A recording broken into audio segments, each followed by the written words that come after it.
Hello and welcome to Dancing Numbers.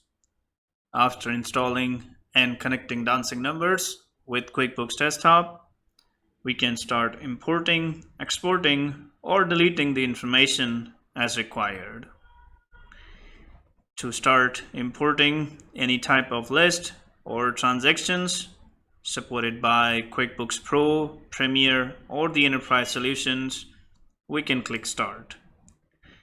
Now on the next screen, you can click on Browse to select the file, the Excel sheet that needs to be imported, and click Open.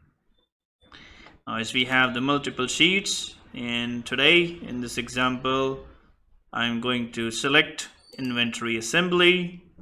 Similarly, on the right side, QuickBooks Transaction or the list type, I'm going to choose Inventory or Inventory Assembly as well and click Next.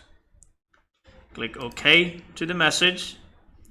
Now this is the information that we have in the Excel sheet and we click Next.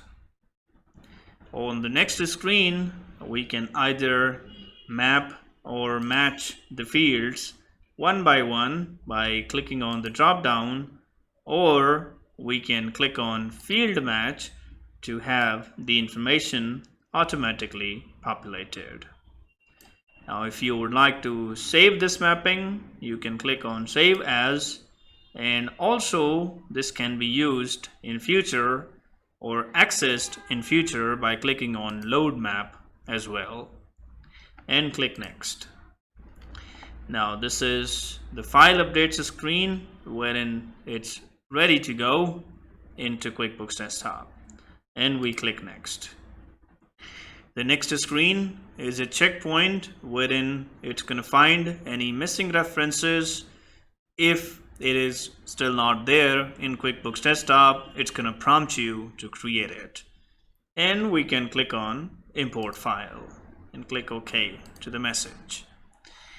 Now as you see, the file has been imported successfully. Our inventory or inventory assembly item information is now there in the QuickBooks Desktop program. And we can click on Done. Thank you.